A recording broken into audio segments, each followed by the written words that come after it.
Ending there, Huddy.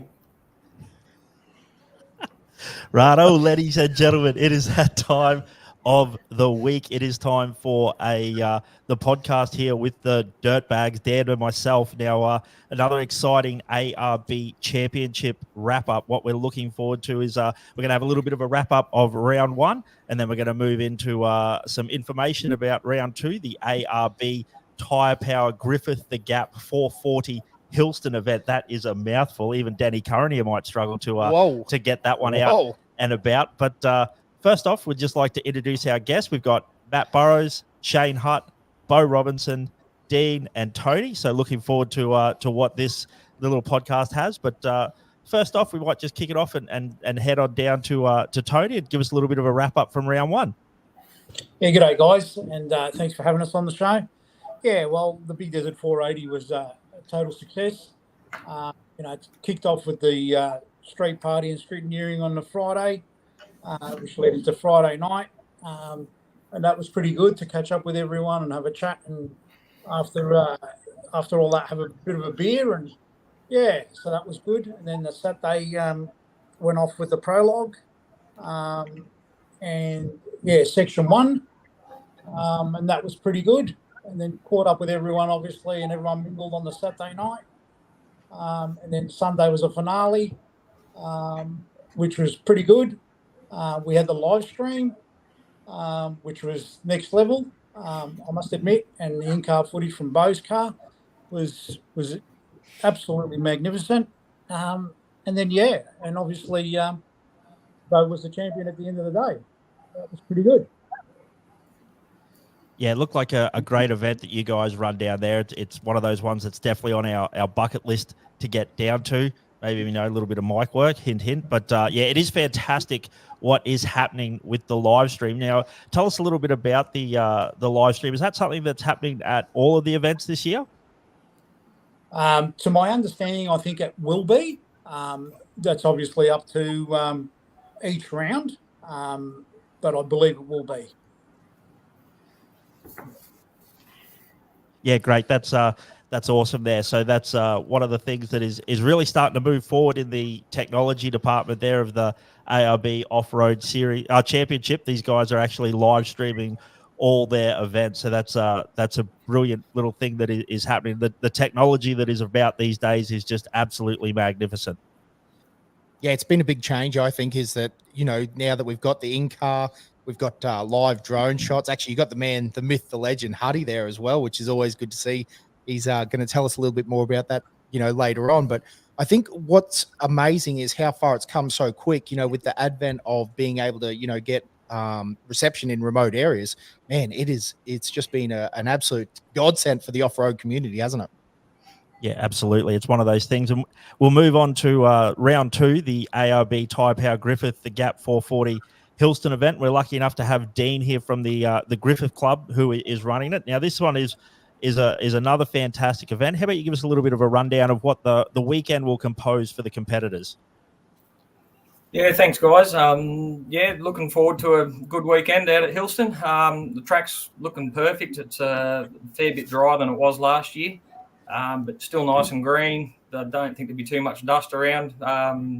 But yeah, it'll be similar format to Rainbow, what we're used to. We'll have scrutineering and a bit of a party on the Friday night at the Hillston Showgrounds.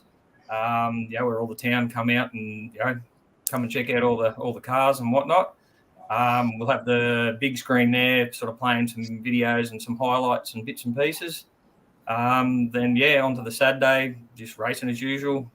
Prologue, and then the first section. Then back onto back it up on Sunday.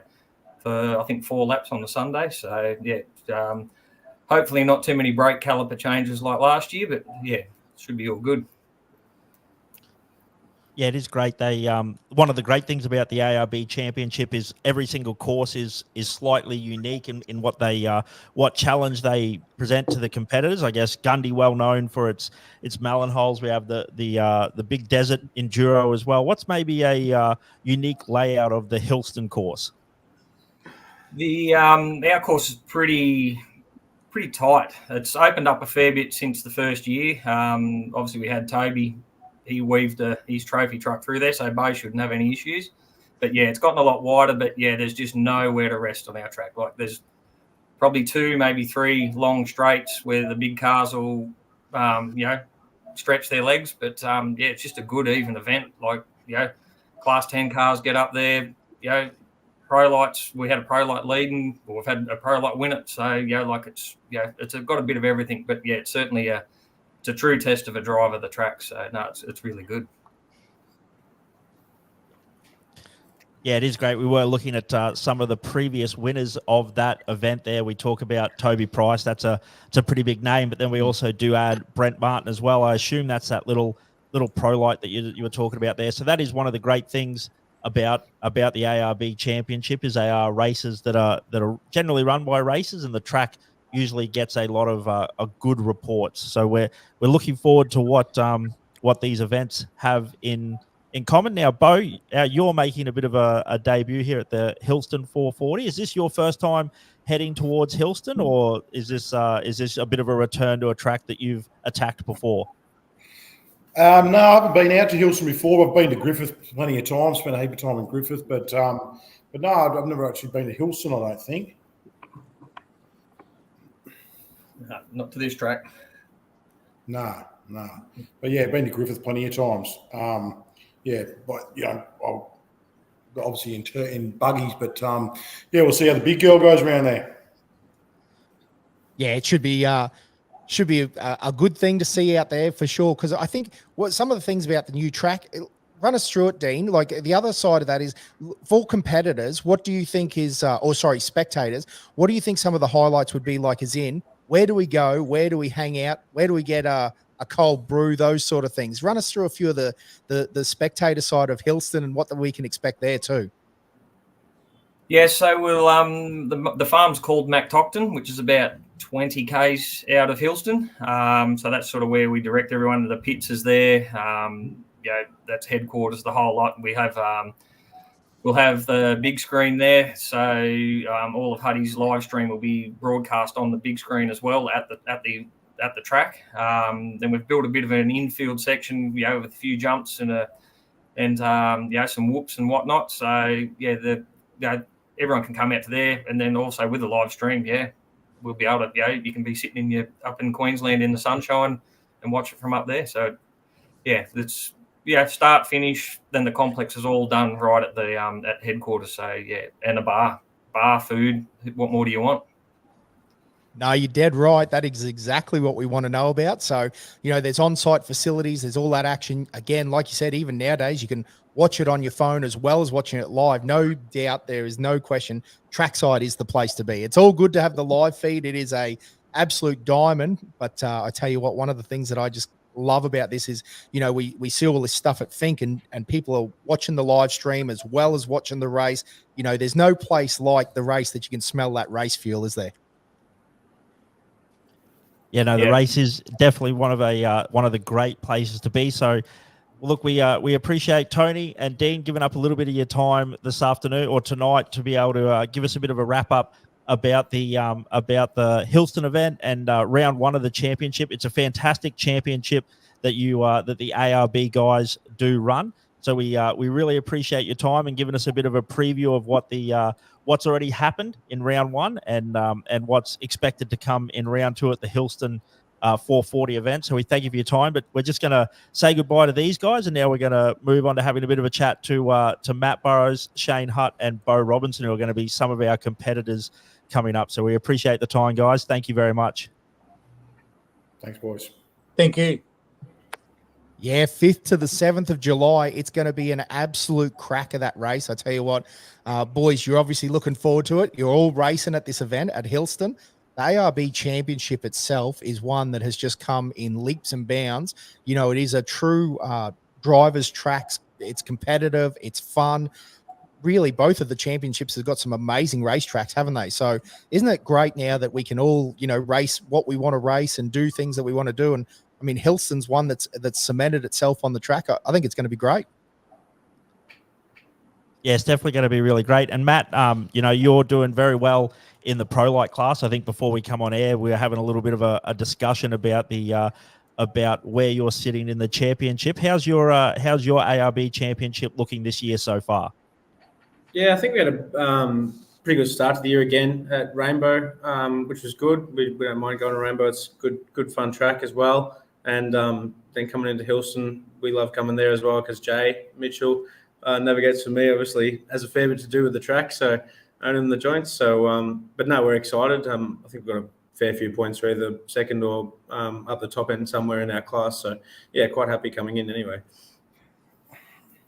Yeah, that's a spot on position to be in. Like, I mean, it's solid as a rock. And that little pro light, like since, handing the keys over, it's been awesome, hasn't it? You've really, again, taken it from strength to strength, and you're looking forward to like moving up in the future. Like, obviously it's primed for a set of turbos, that thing. It is. That's what come off it. But we've made a few improvements to it since we started. And then obviously every race we sort of gained a little bit more confidence as we go. But no, we're enjoying it at the moment. We're sort of finishing races and getting a little bit quicker every time. So no, it's good. We're having a good bit of fun. So. And I tell you what, the other thing that's cool is Mark's car, the Monk built car. I mean, it's going really good as well, isn't it? Australian built chassis. Like, very cool to see that sort of thing come out of down that way. Yeah, no, we're only just talking about that at home, actually, how we've sort of got that car pretty sorted now, and he's getting a lot more confident in it as well. And obviously he ran fifth at Fink, so he's still putting it up there. And, the car's handling very, very well. So. Yeah, it's super cool to see that because, again, we do love – and there's always – I love the Australian chassis is what I was going to say there. And then I think the other key is that we always, there's a certain time frame, particularly with new developed cars, that – they have to, go through that process, don't they? Like, Bo and you guys have been through it where, you bought a geyser and then, working through the Mason and, whilst they're a very well sorted package, there's always that little bit of R&D until they're truly tuned for you, isn't it? Like, it is not a cookie cutter, really. No, it's definitely one of those things where customers have to get that car set up for themselves. There's not really a what's the right word we're looking for, a straight out of the box thing. I'm sure, Bo, you would have been going through that with the Mason. You guys have done a fair bit of development with that car since you've brought it into the country. No, that's right. Yeah, obviously, it all takes time, doesn't it? You just every little thing, and obviously, Bo, like Mark's been doing a long time, so that's probably pretty handy for the Monk boys. But as you say, everything you touch, it's needs a bit of love and care, even if it's brand new. And I suppose it's one of those things we talk about, even down to the fact of we talk about Huddy with his with the live stream. It's something that should theoretically work straight out of the box, but there's a lot of time and effort that has gone into setting up this live stream. I guess people think it's something that happens just straight out of the box. You buy a Starlink, you plug a GoPro into it, and away it goes. That's exactly how it works, isn't it, Huddy? Just all easy. Well, you plug it in, you get your computer and you stick it in the car beside you, and you keep rebooting it. Well, you're mainly rebooting the GoPro has been the problem so far. So,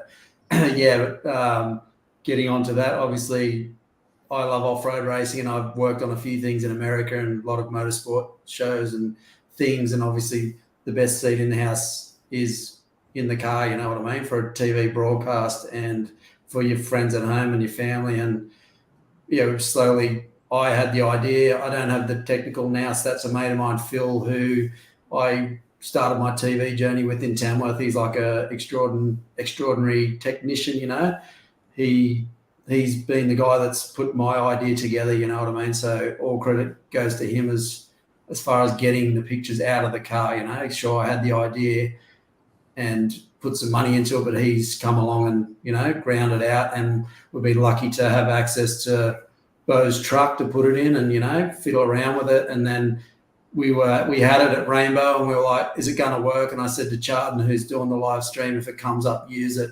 And then it seemed to go pretty well with that cut down Starlink, but not brilliant, if it's on 50% of the time and off another 50%, no viewer is going to watch that. So we've now gone and bought the high performance mobility kit off Elon's shelf. And although we had decent coverage there at Fink, we had GoPro issues. The Starlinks weren't the issue. They went the whole way. So that there was data going back and forth, but the blue screen was just the lack of communication between the GoPro to the encoder to the power supply to the Google server back to the decoder via a virtual studio and off to the internet. That kind of circuitry is happening in the truck. So Yeah. Did you get that, Matt? Because you're running Starlink at Hillston, aren't you? So you just got to reboot it if it starts playing up. You take your belts off, get out, jiggle the cable, then work your way back to the alternator, and then then just work your way forward.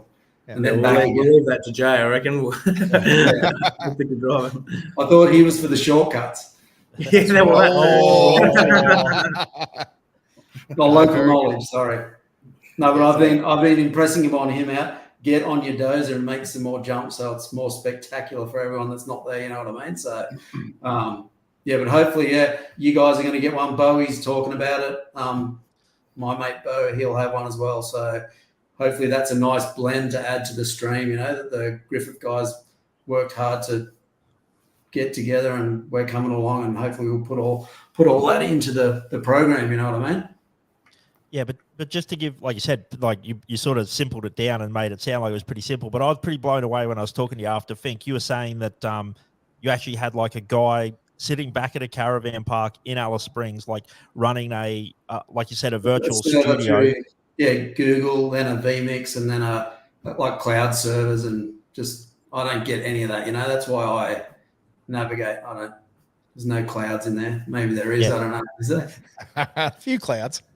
No, but it all makes sense. That there's, I suppose, it does, but it's like you're not going to just go and buy it and get it to work. You know what I mean? Yes. Like, yeah, absolutely. That I suppose that's what we're trying to convey. Yeah, well, come and have. You guys are welcome. Anyone can come and have a look at it. You know what I mean? Like, there's not much to see. Unless you're a computer guy that way inclined. You know what I mean? But it's just a box with some cables and a GoPro, and there we go. Yeah, it's super cool, and I think the tech side of it's super interesting. But then even more so than that, I think that you guys like the OBR and Huddy as a team, I don't know where that line stops and starts. You guys will have to break that down for us. But what you guys are doing in that space is simply amazing. And then pushing on from that space to what ARB are doing in their championship, the fact that they've decided to live stream every round for now the last 2 years, I think that shows their commitment to putting it in front of people too, which is impressive in my opinion. Andy and Dan obviously racers as well as passionate off-roaders, and I think that's a real tip the hat to them as well, that they're putting so much into what they're doing. Well, Brownie's got that marketing background. He was there doing Monster Energy, Supercross. We went and did King of the Hammers together actually, and I was on the broadcast, so he got to have a little sneak peek into the OB truck there, which is a semi-trailer with 30 or 40 employees, So he knows what it takes. The things you learn on this podcast, I never knew you were at King of the Hammers. You were tied to that as well, were you?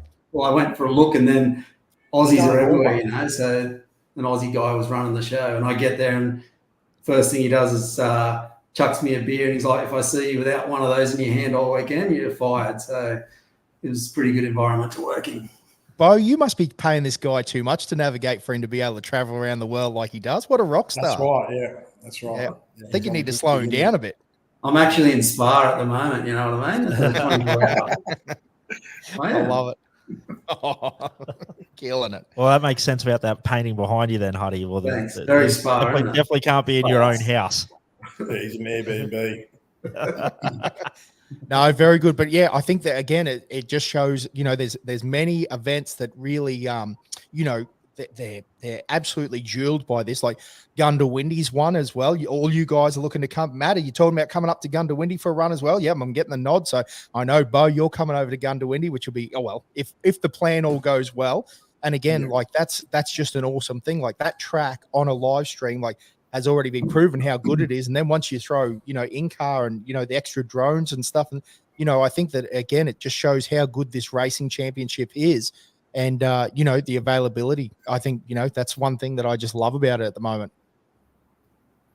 The clubs are all, they're the ones that are providing it. Like Tony said before, you can choose to get on this program or not kind of thing. There's not actually like a multinational that's actually propping it up. The sponsors are coming from each club's digging pretty hard to get my guys on the ground, and that's full credit to them. You know what I mean? It's not coming out of the entry fee as such. That structure is like, it's all, if the club can do it and provide the stream, well, you know, they're the ones that are doing the hard work to tick all those boxes and get the funds paid and get the stream up and going. Yep. Yeah. So I guess we'll jump on that. We'll maybe promote it a bit. We might do the wrong thing here, but we'll promote a bit. I guess what you're saying is you were able, we noticed at Think in the live stream, you were able to put banners and flags and stuff up and sponsor information onto each of the live streams coming out of the car. So I guess that's another opportunity moving forward, that if you want to say, for example, sponsor, you know, you could sponsor the camera in Bo's car, or you could sponsor the camera in Matt's car. Get on board, talk to Huddy or talk to the clubs as well. And the more money that we get involved in this thing and more sponsors coming on board and getting high quality content, then that's the way to get people involved. Yeah, we've got 5. We're kind of limited with the cloud-based stuff at the moment to like 5 or 6 units per event. But that's probably enough to try and manage and fit and, you know, bolt down onto individual cars because they're all different. And these Starlinks are 50 by 50, you know what I mean? They're a large unit to get onto some of these small cars. So we'll see if we can actually get it onto Bowie's car. That's probably the hurdle for that one for this next event. So, but yeah, we've got them and we want to go to all the events. So if you want them, we're keen, you know? Yeah, that's brilliant. And touching on that as well, Josh, the other point that I was thinking about is, you know, again, we're talking a bit, you know, business here, but the other thing is that it is important for everyone to remember that it is club events. They're separate clubs that are run, and they're running their own events, and then it becomes part of a championship. I think that's you know, it's not V8 supercars, is it, boys? Like, you know, we turn up, we have a good time. Someone's donated their property, you know, it's a racetrack, and there's a lot of volunteers involved. And I guess we're giving them a high five and a pat on the back, because I tell you what, we love turning up to the race, and I think we get the easy bit. Bo might not agree with prepping a truck, but and Matt working in the shed, but we get the easy bit. Hey, Huddy. Oh, mate, it's good, right? I can't wait. Yeah. Rum's out of a water bottle, and we'll be winning. Yeah. No, it is a big effort. Obviously, I'd like to know the amount of volunteers, you know, that put in every year to get this thing done. It'd be a big number. Or just on a state, imagine a state by state, all these little rounds every weekend. There's something, and it doesn't just happen. You don't just turn up Friday and it happens Saturday and Sunday. It's like a big effort from everyone, you know. Commendable over all these years, you know. There's a lot of people out there that never really get that recognition that should, and yeah, we benefit from it, you know. We go out and tear it up and have a good time at their expense, kind of thing. And yeah, absolutely. No, it's awesome to see. Well, let's talk some racing now, boys, because we've got a couple of races and we've had a cracker year. Well, let's start. Hey, Bo, what a year to be at Fink, hey? Yeah. No, it's the formally the year. So yeah, it's pretty good. Pretty fucking good. Mate, yeah, hey, and it is ready to go. He's got it ready to go. I like it. You've been thirsty, are you, Huddy? No, listen, I had the stats with me when we were commentating, but can you run us through, tell us some of the years, like how many years have you guys been going to Fink? I've been there every year of my life, apart from 99 and COVID year. There's one other two, maybe 98 as well, 99 and 98. Otherwise, I was there every single year of my life. And then obviously been racing for, I think this is my 17th racing. Wow. That's absolutely amazing. Like, it's amazing the heritage there with, you know, obviously your dad and yourself and your brother and everything going on there. And then, you know, what a standout year you guys have had. I mean, you know, to have Travis win the championship last year, you know, one on the roof, and then you to get the Fink. It's almost like, you know, what a perfect year. Yeah, no, you can't beat it. Yeah, no, it's good. No, it's good that Trav finally had a good run, pieced it all together. And then, unfortunately, obviously, you had a bad run at Fink, but yeah, nothing's easy, is it? So it's but it's been good. You know, I went in Rainbow, and we had a good run at Mildura or at Puncarry as well. So I'm obviously Fink, and so yeah, just trying to keep it all going. Yep. Do you find as a racer, like, you guys together, you've done a lot of racing together, but once you start getting a momentum in one direction, like it really feels like it's starting to really feel comfortable? Can I say that? Because this year you guys looked really comfortable at Fink, like everything just clicked, and it's crazy. I don't mean to, I know this is your year and but brothers talking, and like it's interesting because then Trav like had the opposite, didn't he? He almost had he had that almost nothing. I don't know how that even happened. It didn't look like he should have rolled in prologue. I would not have thought that would have happened. It was a nothing sort of thing that happened. And then to have a mechanical issue on the way down, like early, like it's almost unusual that, you've had such a blinder, a perfect run. Like, dare I say, like even on the way home, like you were so comfortable, you were just doing your thing. Yeah. No, we were not, I wouldn't say cruising, but we had it all. Yeah. Had it all sorted, seemed to be at least. We just did our own thing, and it all worked out. But that's how the good weekends go, right? It all just seems easy. That's true. That's a very good going on. It just comes. It does. It just seems easy, but obviously it's anything but. Yeah, absolutely. I know I was talking to a couple of people. I watching the live feed at home and they were saying, man, Bo looks like he's not even excited about being in first place when you get to the overnight stop, and you sort of start to explain the history behind what's happened to you guys. I think you've been on the podium 5 times before. You've been leading the race and rolled. You've had all these sort of dramas, and you sort of explain to people that, mate, trust me, he's excited on the inside. There seemed to be a real maturity about the way you race this year. Like you said, I think you even said it. I think it sort of stuck in my mind is you used the words, you let the race come to you guys this year. And I think that was something that really stood out this year about the way you raced. Huddy's letting it come to him right now. but yeah, like you said, I'm enjoying it. Just listening. It's good. You'd obviously, it would be silly to have thrown it away, So you got to, obviously from a driving point of view, you have to keep it together. But we sort of just knew where we were at, Like I know that, probably the only thing was the lack of dust was probably the maybe not worrying, but that was just one thing that sort of didn't play in our favour, I guess. But at the end of the day, because I was going to say that this year, for everyone that doesn't know, it was very. I wouldn't say dust free. There was obviously dust. There always is, but compared to other years, and in your position, which is first from start to finish, that's actually not an advantage. That's the one time you don't want that sort of year, isn't it?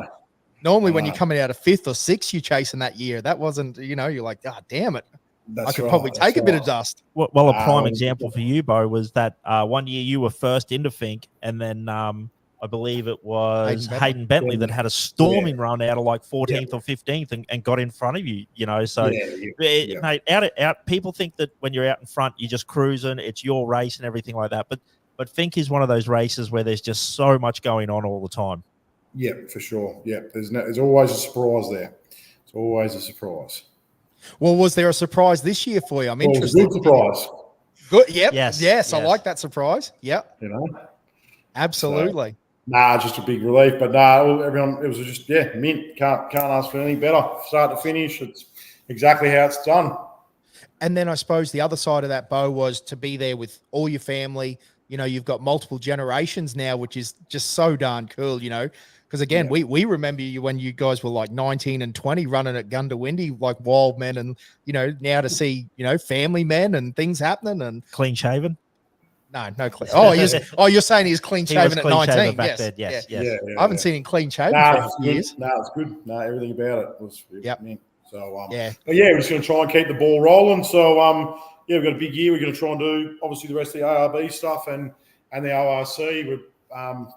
We're obviously leading the ARB championship, and we're pretty much close to on the ARC stuff too. So we're just work's not done yet. Yep. Hey, let's jump over. We'll come back, Bo, and have a chat to everyone. But let's jump over to Matty. Run us through some of your. Let's run highs and lows of the last race, which is the Fink Desert Race. How was it for you? You obviously had a pretty good run overall, but like we talked about with Bo, always things. We enjoyed it again. Love going to Fink. Obviously, similar boat to Bo. I've been going since I was a little kid, sort of thing, to Fink with Dad. We come in, had a couple of little mistakes in prologue and was a bit far back than what we thought we would be, but we were lucky with the no dust thing and come up and got within the top 20 again to Fink, and then ended up 12th, which is exactly the same as last year. So we're pretty happy just outside the 10, which is we sort of were hoping we could push in, but no, we're very happy to where we were in 13 class as well. So all around a pretty good weekend for us. That's right. And the Pro Light class, I mean, it's one of the classes now. Like, I think there's, obviously class 4, the trophy truck class, awesome as always. The Pro Buggy class, Pro Light has been staunch for a while now. And then the other one's 10 class, isn't it? Like, there's some really, they're all competitive, obviously, but there's some super competitive races in Pro Light now that are really hanging it out. They've got those little 3.5s wicked up. I'm telling you that. Definitely, yeah. It's not easy to win a Pro Light race, that's for sure, especially back when Brent was racing. But, you got Simon Tucker and Mel Brandel and Richo and them guys who are pushing real hard all the time. So they're very hard to beat. So, but it's good fun. They're all good fun to race with. So. Yeah, and it probably, even though it's still quite expensive, it like brings a parity, doesn't it? It's just not cubic dollars like, once you go up into the pro class runs. And, I think that it's something that's just so exciting to see. And it's like riding those 125s, isn't it? Like the motocrossers back in the day. You're too young, Matt. You probably don't even know what a 125 is. Us old boys know what 125s are. But keeping them wicked up for around the berms and everything like that. I think it's a particular driving style that suits, a certain driver. That's sort of why we got into it when that COVID year coming. We stripped that car down and put the Pro Light in just so we weren't jumping straight to a pro car. We wanted sort of for me to learn more about it before we jump into the higher power car sort of thing. But no, we've been really enjoying it. As I said before, we're sort of learning more every race and getting that a little bit quicker all the time. So, but no, we're having good fun. So. Awesome, mate. Well, I suppose the other, seeing as you like sort of hinted there that at one stage you might step up, we got to ask the real questions on dirt bags at the moment. You'd be mad to build a turbo car. You'd be building a V8, wouldn't you? Because that's what's winning at the moment. That's right. Yeah, no, we're not sure when or how we'd want to do it yet. But look, the goal is to try and win a Pro Light championship. That's what we're trying to push forward before we go anywhere. Sort of prove ourselves a bit, but we'll see how we go. Anything could happen yet. So. Oh, mate, I think you're pretty proven. You've had a good couple of years running at that, but yeah, absolutely, a championship would be a nice thing. But it's one of those weird ones in Pro Light. I think that there's so many great competitors, whether you realize it or not. They're all there, and they're all wicked up and going pretty darn quick. Every time you look, you're like, wow, I forgot that car. Oh, I forgot about that car. There's some fast Pro Lights when you go to a championship round at any of these races, and then all of a sudden, again, you've got guys running up and standing on the podium. I mean, we've seen Brent Martin stand on the podium at Fink in a 3.5 litre V6. It's crazy. And he won Hillston last year. That's right. And one Hillston. Like, it's insane to think that those guys can, get them going that well. And that's a real credit to that class. And I think, how much work they've put in. Yeah. And he was in front at Pooncarie, like some kind of freak show, yeah? Yeah, it was true. Yeah. Yeah, it's pretty wild to think, isn't it? But again, all those Martins, they're a different level. Like they know how to get cranked up for sure. Yeah. So it'll be interesting to see. What are you going to take to beat him there, Matt? What are you going to do? What was that, sorry? How are you going to beat him next weekend? I don't know. We'll figure that out on the day. We should cross that bridge when we get to it, I suppose. In his swag with a bat. What happened to you there last year?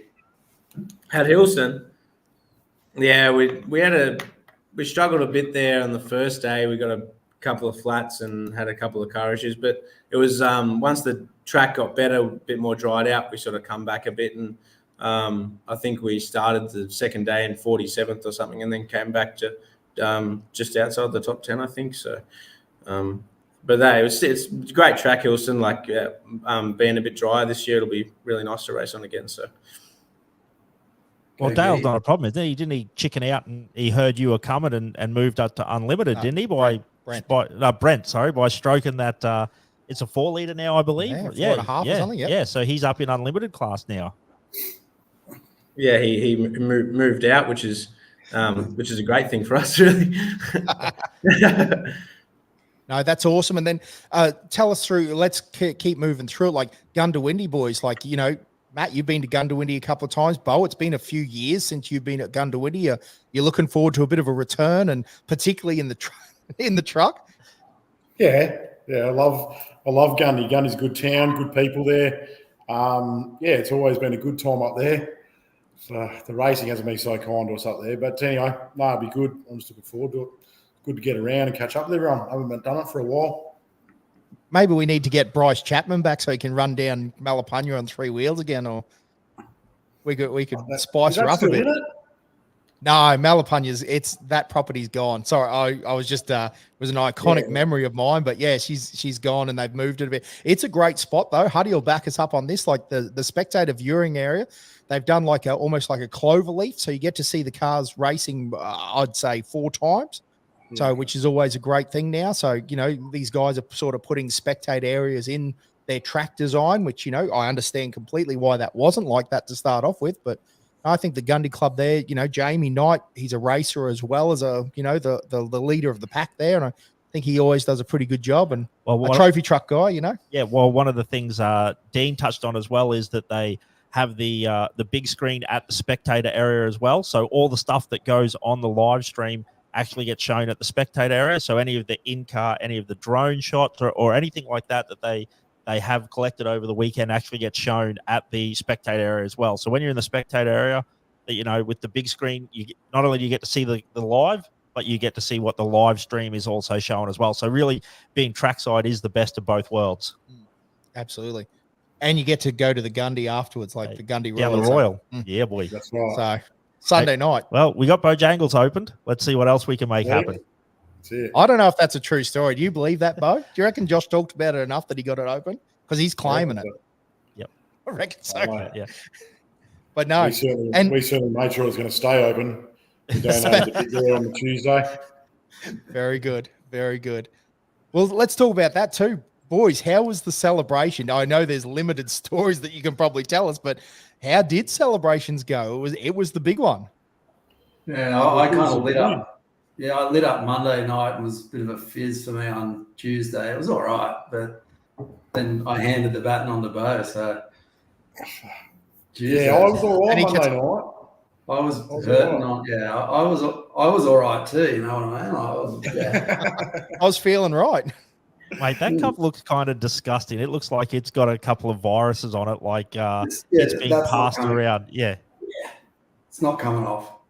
But I tell you what, it was one that everyone was celebrating. It was everyone got a photo with it, everyone had an opportunity. Yeah, I was going to say, Matt, did you say you had a sip from the cup as well? Yeah, how do you come around and give me a sip? So I felt very, very privileged. Yes. Yeah. Tasted all right. Yeah. Still tastes good. Tastes all right. Yeah. I don't know what it was, but it was quite good. Yeah. It wasn't mixed. You had to finish what you started. That was the rule. Gotcha. It's a heck of a celebration when even Bo's shaking his head. But Shay, we'll probably touch on that. Your job was navigator for the weekend or co-rider, whatever term we want to use for Bo. Tell us a little about what that was like in the car, like you said, like trying to mark time on the way down. Obviously you'd had that disappointment a couple of years or a few years ago with thinking you were in first position and then, getting passed by someone coming from the back of the pack. So on the way down, you had to make good time, but you also had to obviously not throw it away. And then essentially at some point on the way back home, did you know that you guys were going to cross the line first and it sort of started to, not say the floodgates open, but did you start to almost take a breath out? Tell us a little bit about your weekend in the passenger seat. No, it felt good, but it was, even though it felt good, there was probably more nerves. There was more riding on it, you know what I mean? Because we were in such a good position. Prologue went well, obviously. We got kind of where we get off-road clubby and the power steering was red hot, If you're watching people were sending me messages saying, what are you resetting on the dash there? What's going on, And the driver was asking me, I wasn't giving him much, But it was red hot by there. So I was like, oh, man, I don't want to be in the casino tonight. That's for tomorrow, that's for a couple of days away. So I was saying the prayers, the Hail Mary, and that worked and got us down there. But like Bo was saying, you can't be celebrating. Even Renchi broke an axle in the infield, didn't he, 1 year coming home? So all the way coming back, sure, we had a bit of intel. We had a couple of people on the side of the road, telling us ups, downs or whatnot. And I don't know, we're just trying to win by 1 second, you know what I mean? you're nervous. You're out in front. We knew Smoothie, if he was going to get around Comiskey, he would be coming for us. You know what I mean? Because obviously everyone wants to win it, right? Not going to just let us win because we're out in front. Even with that kind of gap, a flat tire, there goes 5 or 6 minutes maybe. So we were just generating what we could and then praying basically. Like Neil builds a great truck and every component on there's made for purpose, but we know what kind of torture test is going on between Alice and Fink and then all the way back again, you know? So it was kind of nervous. And then, I don't know, when we got to the end, it was like hair standing up, their hair standing up now, you know, like that moment crossing the line for Bo. I didn't start the journey I was his cameraman for a while. So my journey started 2017 and we went straight to the second step, you know what I mean? So I was like, oh, this is pretty good. Obviously it'll happen. So then it's been that last 7 years of every year wanting it, you know, and then you want it more. Obviously Bo's must want it a lot, you know, like 21 years. So I'm in that same boat. I've been sucked into that and dragged along and so we got across the line there and just turning around because every other time when you come back and you look to your right, when you come through the finish line thing, there's always been cars there and he's always like, you know what I mean? And then we get to drive down there and that was just us and that was it, you know? It was good, all the family. And then the next generation, like you're saying, like the little 4, 5, 6-year-old Robinson's on the bonnet getting ready for, 20 years' time. Look out. Post shaking his head, but you're right. They were. Layla wasn't there, but the rest of them were. It's like, it's a little Rays on the front. That was you, 30 years ago. So here we go again. Oh, when they were sitting there and they were holding that number 1 plate, oh man, shivers. Hey, it was so cool. Yeah. So it was very good. Maybe it was good. Absolutely. No, it's perfect. And Bo, I guess the same question for you, mate. Like, what's it like having Huddy as a navigator? Like, how do you feel about that? He's pretty calming and he gets you to the right place. Is there much going? Yeah, I mean, he's obviously fucking, he's pretty driven and like as far as competitive nature and that is good too. Like helps to have a bit of that going on. And we're obviously just really close and good mates and just the whole deal just gels, doesn't it? It shows. It's no different to having the right guy, like having Drew or Jake and Aaron and that work on the car. It's all got to gel. Like so much has got to come together to make it all work. You look at all the good guys; they all had, look at Matt's old man with his the two fellows. Like everybody had a good bloke with them, So it's a big part of it. Well, even the big part, Bo, and I'll ask Matt this question and lead in, and then Bo, because I'm interested in both you. With say this race, but let's talk specifically about Fink. But I know it's true for all the races and all the championships because you want to win all of them. But like you guys are up there early. You're pre-running. You're like that's the one thing that I think this race always brings together is like you've got to do your homework. You got to get your GPS notes. So like Matt, when did you go up to Fink, or did you have a short supply of time? We got there on the Monday before, and then pre-ran all week until. And then walked a prologue on must have been the Friday, I think. But just sort of pick our spots and pre-run little sections at a time or do one whole run and just go see what we can find and try and map as best you can. It's so hard in a ute compared to the buggy, it's so different. Something in the ute, you might think, geez, that's pretty big, but you're going to hit it flat out in the buggy, So it is hard, but having looked is definitely the go. I wouldn't go without the pre-running, that's for sure. It's interesting you say that because I think that knowledge of knowing, over the years you develop it where you go, oh yeah, even though that's a big hit in a, Raptor or whatever that might be in your truck or buggy, it's not a big hit, understanding that that's not a thing for you and, where you're going. And particularly, I'm asking a lot of questions. The old ADD's kicking in. But anyway, what about the GPS? Because I've seen a few videos and Bo, don't laugh at me, mate. I'm interested in these questions. Like how much has how much has the GPS changed the game? Because I guess, looking around at videos and bits and pieces, it's been crazy to see how guys now can charge when they probably wouldn't have charged previously. You particularly with the advent of like comms in ear and that, we're watching it in bits and pieces, like you hear go, go, go, when obviously the driver wouldn't necessarily have gone, if that makes sense. Like, obviously out front, it's probably a bit different where you're not fighting cars and dust and that sort of thing. But, nowadays that you can go over a blind crest and know that it's a whatever number 2 right or whatever that case is. How much has that changed it for you guys as drivers? Bo's like, I've got 19 years of experience. Yep. Yeah, I mean, Fink's probably a different story, but yeah, most importantly, like you go to these other events, maybe Hillston or whatever, you go into a bunch of trees, go through some gate. Well, obviously, usually you'd have no clue where it goes if you haven't been there. And obviously now we know where it goes. So that is a big difference. Like that's massive. But driving the dust stuff, well, that's sort of, I suppose there's probably a bit of that going on too. But Fink probably not so much. But these other events, it has to help, right? Like these days, you don't even notice that. I suppose if you turned it off, you would be at a disadvantage for sure. Interesting. And Matt, you feel the same? Like, do you like the GPS that we've it's not going away. I'm not suggesting that, but like, do you enjoy the fact that you've got GPS, or you go, oh, I don't know, like the good old days were great, or what's your feeling? It is very handy. I've never driven without it. But young bucks. We first got it when I was navigating for Dad in 2019, and it's been great. Like those sort of blind crests or whatever that you maybe might back off for that you don't. In dust, sort of not so much. We sort of don't push the car too hard in the dust. When we can't see. But when you're chasing cars in not so much dust, it's quite good. But it is definitely handy. And Bo's right. If you had it off, you'd be at a pretty big disadvantage to the blokes who had it on, I'd say. So does it put a lot of pressure on your sighting lap when you go out, say at an event like Hillston, where you're not up there a week before, you don't have a lot of access to the track?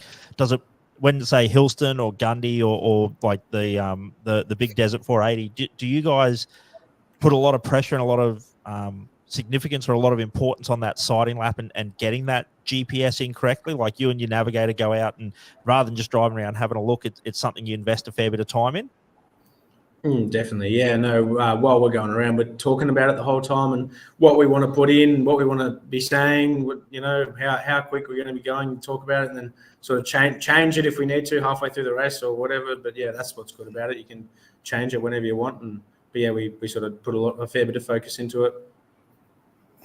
It's hard to focus at 150 kilometres an hour in a Prado, isn't it, Huddy? Oh my God.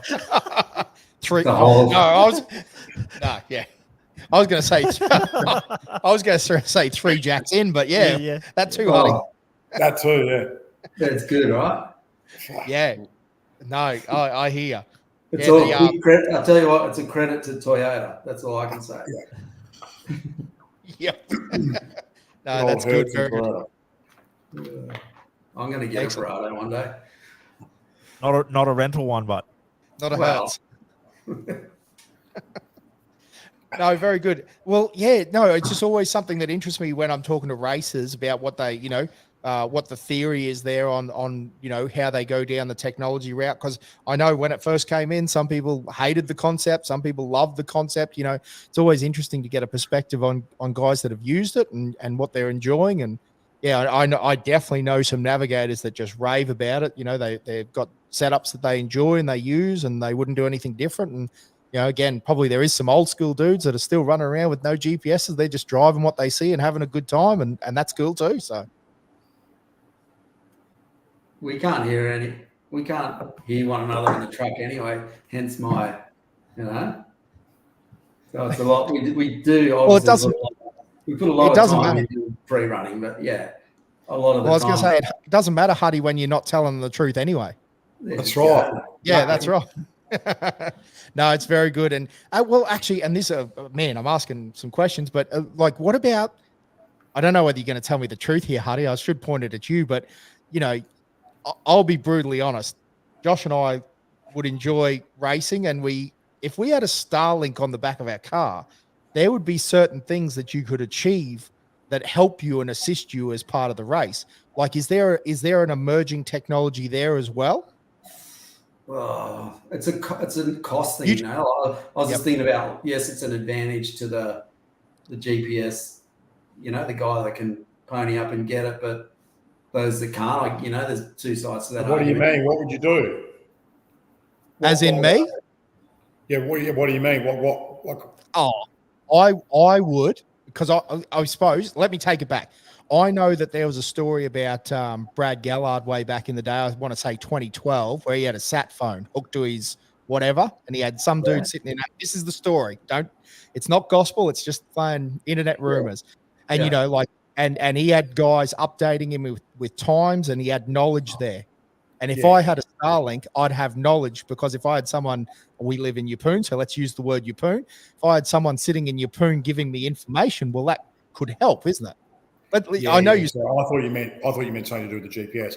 Yeah, no, for sure. Like, even like this year, like, we sort of had that, but more so, you got to be careful, but, you know, because I suppose maybe if you were doing like a lap race and you knew you had to make up 3 seconds, what I think's a bit of a different animal. You've got to be careful you don't, like, obviously anything can happen. So, like, we had on the way home, we had to go with a like a thing, tell us how many minutes to the next car, because we just wanted to cruise home. So, but if that was on the way there, it's kind of pointless, because you're kind of doing what you can, I suppose. Like, but I see what you're saying. For sure. Yeah, mate, for sure. No, I just wonder whether, and even down to like a safety aspect of it, Bo, if you had some sort of issue, you know, you can just get on your iPhone, can't you, and make a phone call and ring old mate that's in Alice and say, hey, bud, I broke an axle. Everything's all good, but I'm parked, or whatever that answer is. It's just interesting, because, again, I'm probably, and now I'm going back, I'm blown away from, say, 08, 09 at Fink, when you went there, and you'd remember this, Bo, you used to mail in your phone. You had to drop it in the post box, and, you know, 2 weeks later you got told whether you were racing or not.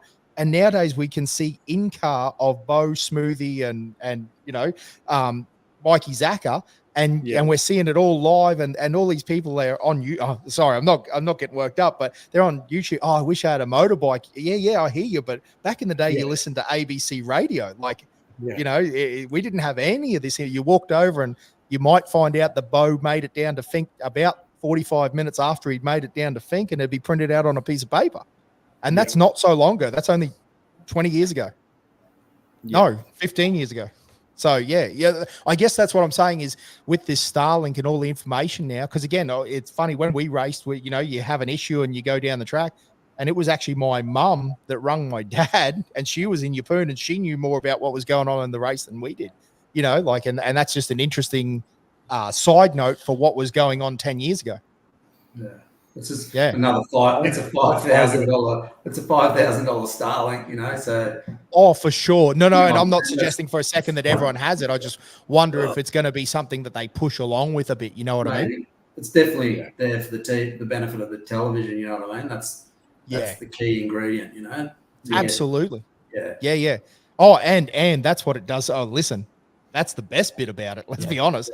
Yeah, it's absolutely amazing, the camera angles. And do you think, Huddy, do you think that in the future you'll be able to have multiple cameras on one truck?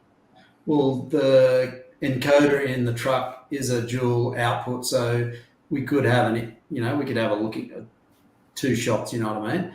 Yeah. And you need somebody back at the studio switching it, or some sort of timer, or you know what I mean. But yeah, you could have 2 cameras in one car. Because I think one of the biggest hits when it was live again, we got must have been Billy passing Smoothie on Smoothie's in-car. That was a monumental moment in Fink live stream, as far as I'm concerned. Like, I obviously feel for Smoothie, he was sitting along very well, but you know, you never want to be the guy past, do you? But what a bit of footage right there and then when you saw it, you know, like, it was like, wow, that just happened live in front of us, like, and it is happening now. Like, it's not a worldwide. That's the beauty of possibly putting it on the car like Matt's, maybe not downplaying your prologue efforts, but you'll work your way through the field, and that's kind of that's the more entertaining aspect of it, right? Seeing the battles, or seeing what nobody else is getting to see, like that. Imagine that battle of Martins last year at Hillston if they had a Starlink. the two brothers, and then Dale ended up putting it over in front of his brother, and his brother pulled up to help him. That scenario, like we all want to see a Laughlin style, trucks Well, going absolutely. going at it. A lot of the stories that get told after the race, people would actually be seeing them live, which would just be I mean, for me, who couldn't make it to Think this year, like sitting back and watching, I was just in awe of the quality of the cameras, the live stream capabilities, and what it brings to the sport. And I'm excited about what the next 5, 10, because as everything progresses and technology gets better, like I'm not saying it'll be cheap, but prices will start to come down. It'll be a little bit more affordable for the average car, and we might the Starlink connections will get better, the GoPro connections will get better. We might see 10 or 12 cars being able to run this, and the sponsors then sell the flag spot in each in car and stuff like that. I know it's not going to happen overnight, and it's not going to be an easy sell. But what you guys proved is possible is just absolutely phenomenal. You know what I mean? I was going to say Huddy and Bo are like 12 races dealing with them. I don't think so, mate. Not on the OBR channel. It's stressful because I get strapped in, and then I'm in a position where I'm just hoping that that's working as well as we're winning. You know what I mean? So it's another added little thing to add to the list. Busy, mate. You're busy. Yeah, busy boy. He's got a lot on. Now, boys, obviously the ARB Championship is high on the priority list. You guys are running through it and doing a great job. Second round coming up. Now, talk to us. Is there any other races on your radar that you're interested in at the moment? Like, are you doing any more of the AORC Championship? Let's get Drew on, because it goes Hillston, 3 weeks to the next one, 2 weeks to Gundy. Should we keep going? Yeah, keep going. Tight schedule. There's like 2 weeks till Christmas, between races. So he's ambitious. Yeah, there's going to be like 4 races in 2 months. So Bo, where does your truck get prepped? Is it in WA or it's in Alice Springs? No, it's still in Alice. The boys stay back after Fink. Drew stayed back there after Fink. And then it's just a travelling road show now. It's just going to be Andy Ryan's joining Griffith for this one, getting ready for Love Day. Then Bentley doesn't know yet, but we'll go to Bentley's before Love Day, do Love Day. Then we'll be at like Naps's joining Gundy or something, and then it's friggin' Townsville somewhere, and then it's Pines and Jura. Somewhere. Yeah. No, that's awesome. Townsville ain't that far from Don River, brother. Yeah. Well. Yeah. It's 5 days in between that one. Fuck. And Matt, you prep yours all in-house at your place? Yeah. Me and Dad and my little brother Tom do all of our stuff at home. Yeah, in the shed. So, and the fact that that's a 2-car team makes it very busy. Yeah, definitely. Our little Pro Light's obviously not as hard to work on as the Pro car, but yeah, no, we do everything in-house there, and obviously having Dad there with all his experience and has been great for me to learn what we're prepping and why we're prepping, and that sort of thing has been excellent. So that thing money can't buy, experience. It's a good thing. So no, that's awesome, mate. Now, yeah, because I always think it's interesting, again, particularly Bo, for yourself, like being based out of WA, like that has to make it a whole different game for you. Like, we always prep in our shed, and Matt's in the same boat, but when it's like you said, a traveling road show, that makes a difference, doesn't it? Yeah, that's right. Yeah, it was just obviously the time just kills it. Like you wouldn't be out. Obviously, we could have come back after Fink, but between these next few races, obviously doing both championships, you literally wouldn't be able to get there and back. But that's all you'd be doing. So yeah, and flights are cheap these days too, so it's handy. Cheaper than running a truck, anyway. No, and obviously you mentioned there before, Drew, like what a champion that man is, and like your whole team there. But so he travels with your car and preps it, and that's time away. Like it's a commitment, isn't it? Yeah, definitely. It's a big commitment. Obviously, this year is a bit different to usual years. Like, obviously, this sort of, usually you don't have a good. Usually, the run sort of falls away, so you kind of whatever. But obviously it's worked out in both championships so far. So we kind of got to keep rolling with it. But this year's a bit different to usual. But yeah, the boys are sensational. Everyone that does it, Bretto goes away to all of them. Gaz and a couple other Smithies boys and Jake and Drew, they're just all legends. Yeah, absolutely. Well, also, Matt, do you want to shout out? I know that you said it, but have you got a few other guys that, I know you said it was the three, like your dad and Tom and yourself working in the shed, but there's obviously other guys that help out with your vehicle? Yeah. So Mick and Hodgie, who have navigated for Dad in the past, come away to every race, and they're great to have because they've been to every race in Australia sort of thing, and they know what goes on, and that's been great. And then one of my best mates, Tommy O'Byrne, has been coming along with us as well, and helping me in the shed as well. So that's been awesome to have him along for the ride, and just having a good crew of people makes it all that more fun, after the race and before, and just have a good crew of people around you is awesome. So. Yeah, it definitely does make it, one of those things. It's one of these awesome sports that, doesn't happen without excellent family, excellent friends, people that come away and donate so much of their own free time and their spare time to come and help out. That's for sure. And that's why we're excited. And I guess we probably harped on about it a bit, but the live stream, that's why we're so excited. It takes all these stories and all these events and it starts to bring it forward and helps our sport grow and opens people's eyes up to just how incredibly awesome off-road racing is. It's visually stimulating. Like it's so exciting to watch. And we're just excited to see what the future brings. Yeah, absolutely, mate. I totally agree. It'll be a good time. Yeah, and that's a happy Huddy right there. So, mate, again, we've sort of talked about the championships, both of them, which is awesome to hear. Bo, it's great to hear you doing both of them, which is super cool.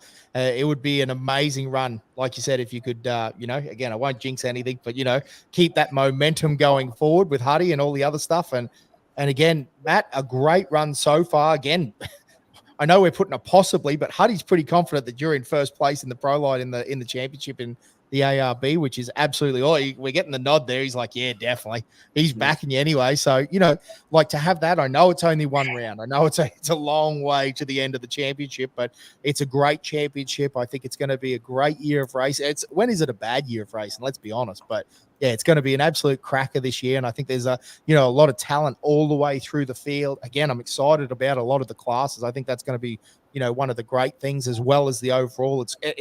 Even within the Pro Light / Pro Car, like Pro Buggy, and then the trophy trucks, the class fours, that's sort of been getting traded back and forth a few years for the overall, which is pretty darn cool, So I think there's a lot in that, and it keeps it very interesting between the different racing and all those championships as well. So yeah, it's going to be interesting to see how it goes. Yeah, sure is. Definitely. Yeah, no pressure, but yeah, once again, like we said, Bo leading the championship, and then Matty, I think you're sitting back in 6th overall as well. Anyhow, so not far off there as well. So looking forward to what next weekend, that's the 5th to the 7th of July at Hillston, have to offer, and make sure that if you're floating around, head on to the Aora Off-Road Facebook page or their YouTube channel to catch up to the live stream. I'm sure Huddy will have it somewhere on his Facebook if you've stalked him up. Yeah, it'll be on the ARB Championship Facebook page as well. So. Oh, I bet it'll be on the Out of Bounds. It'll be on the Burrows will have theirs on. So yes, jump on all the different pages. They'll all have their own little stream, the separate streams of their in-car as well as the live stream. Yeah, Yep. So that's one of the amazing things. You can watch the official live stream, and then if you've got 2 screens or a tablet or something going as well, you can tune in and watch your favorite racer as well. How many streams did you have going at Think, mate? I had 4 going. So Laughing. yeah, it was good. It was good. So gentlemen, we thank you very much for giving up your time this evening. Thanks, it's been everyone. a joy to have a chat to you and find out a bit about what you guys have going on and coming up, and about the work that goes into live stream. So we thank you, gentlemen, very much, and everyone that tuned in, thank you, and good night. Good night. Thanks very much, boys. Cheers. I do not know what's going on. Bo's done the run-up.